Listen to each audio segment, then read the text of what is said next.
Crônicas do Amanhecer. Por Feijão, Centro Espírita Allan Kardec de Balneário Gaivota. Balneário Gaivota, 19 de novembro de 2024. Morre a primeira peruana a conquistar o direito à eutanásia, parte 1.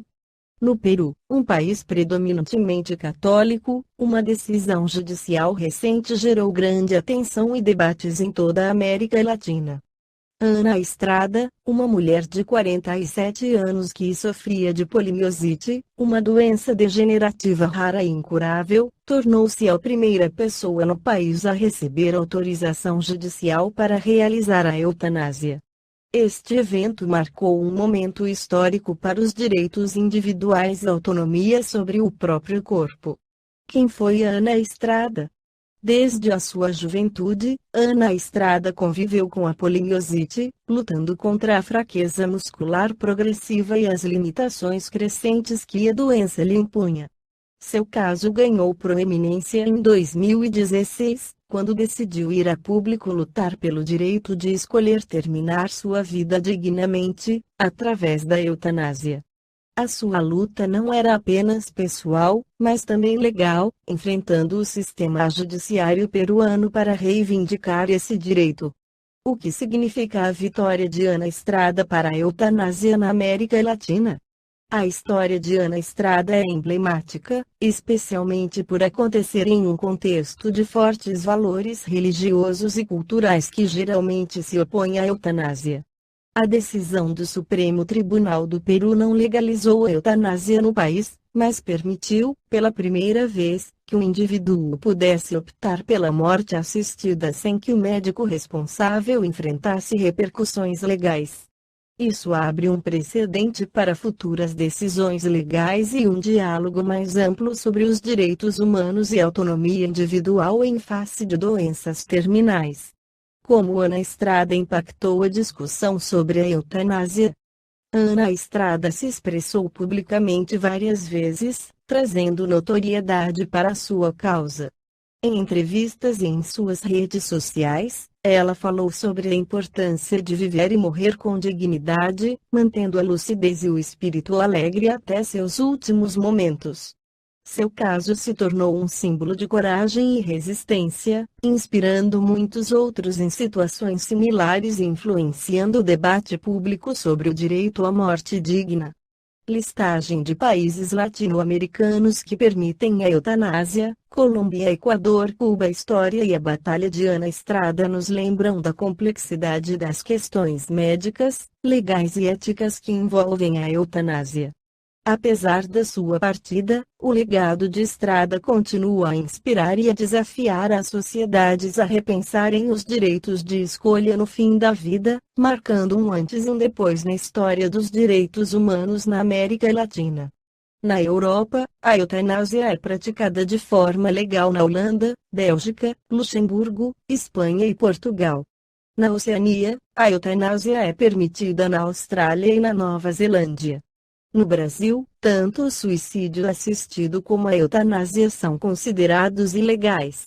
O Código Penal brasileiro define as práticas como crime de homicídio, com pena que pode variar de 6 meses a 2 anos de prisão, induzir ou instigar alguém a suicidar-se ou a praticar automutilação ou prestar-lhe auxílio material para que o faça. No Evangelho segundo o Espiritismo, Allan Kardec pergunta e o Espírito Bernardino responde se dever-se-á pôr termo às provas do próximo.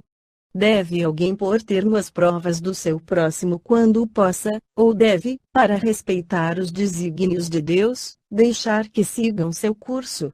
Já vos temos dito e repetido muitíssimas vezes que estáis nessa terra de expiação para concluirdes as vossas provas e que tudo que vos sucede é consequência das vossas existências anteriores, são os juros da dívida que tendes de pagar.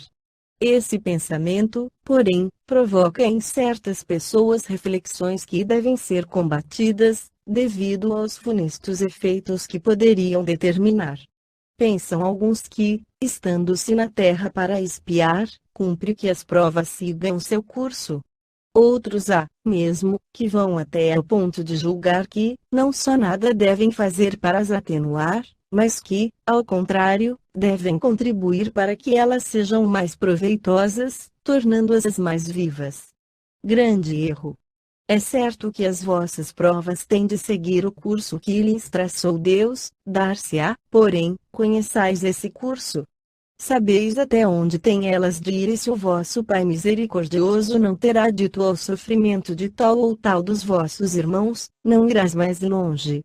Sabeis se a providência não vos escolheu, não como instrumento de suplício para agravar os sofrimentos do culpado, mas como o bálsamo da consolação para fazer cicatrizar as chagas que a sua justiça abrira? Não digais, pois, quando virdes atingido um dos vossos irmãos, é a justiça de Deus, importa que siga o seu curso. Dizei antes, vejamos que meios o Pai misericordioso me pôs ao alcance para suavizar o sofrimento do meu irmão. Vejamos se as minhas consolações morais, o meu amparo material ou meus conselhos poderão ajudá-lo a vencer essa prova com mais energia, paciência e resignação. Vejamos mesmo se Deus não me pôs nas mãos os meios de fazer que cesse esse sofrimento, se não me deu a mim, também como a prova, como expiação talvez, deter o mal e substituí-lo pela paz. Ajudai-vos, pois, sempre, mutuamente, nas vossas respectivas provações e nunca vos considereis instrumentos de tortura. Contra essa ideia deve revoltar-se todo homem de coração, principalmente todo espírita, porquanto este, melhor do que qualquer outro, deve compreender a extensão infinita da bondade de Deus. Deve o espírita estar compenetrado de que a sua vida toda tem de ser um ato de amor e de devotamento, que, faça ele o que fizer para se opor às decisões do Senhor, estas se cumprirão. Pode, portanto, sem receio, empregar todos os esforços por atenuar o amargor da expiação, certo, porém, de que só a Deus cabe detê-la ou prolongá-la, conforme julgar conveniente. Não haveria imenso orgulho, da parte do homem, em se considerar no direito de, por assim dizer, revirar a arma dentro da ferida? De aumentar a dose do veneno nas vísceras daquele que está sofrendo, sob o pretexto de que tal é a sua expiação? Oh, considerai-vos sempre como instrumento para fazê-la cessar. Resumindo, todos estáis na terra para expiar, mas, todos, sem exceção, deveis esforçar-vos por abrandar a expiação dos vossos semelhantes, de acordo com a lei de amor e caridade. Esta foi a crônica do amanhecer de 19 de novembro de 2024. Por Alfredo Feijão Lopes.